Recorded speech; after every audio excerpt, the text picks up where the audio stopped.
كيف يكون للمشركين عهد عند الله وعند رسوله إلا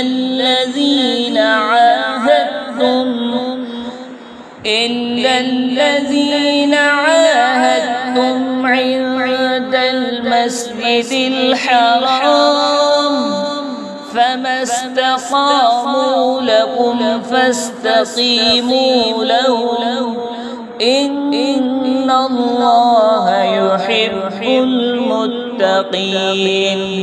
كيف وإن يظهروا عليكم لا يرقبوا فيكم إلا ولا ذمة يرضونكم بأفواههم وتأبى قلوبهم وأكثرهم فاسقون. اشتروا بآيات الله ثمنا قليلا فصدوا عن سبيله إنهم ساء ما كانوا يعملون. لا يرقبون في مؤمن إلا ولا ذمة وأولئك هم المعتدون. فإن تابوا وأقاموا الصلاة وآتوا الزكاة فإخوانكم في الدين ونفصل الآيات لقوم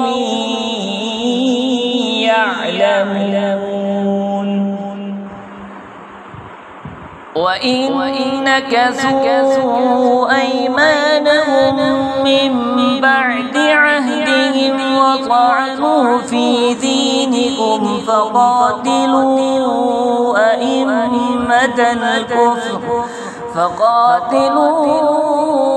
أئمة الكفر إنهم لا أيمان لهم لعلهم ينطهون.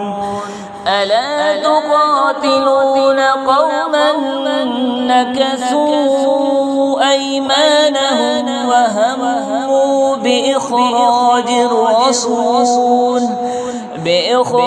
الرسول وهم بدؤوكم أول مرة أتخشونهم فالله أحق أن تخشوه إن كنتم مؤمنين.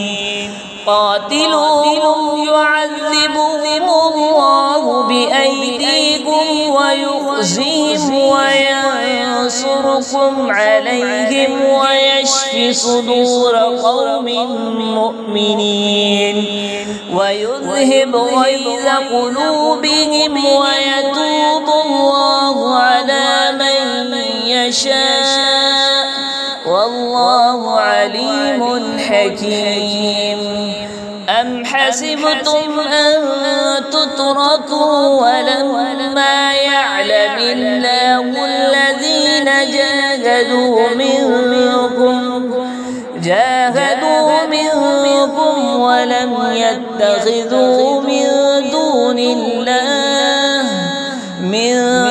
الله ولا رسوله ولا المؤمنين وليجة والله خبير بما تعملون.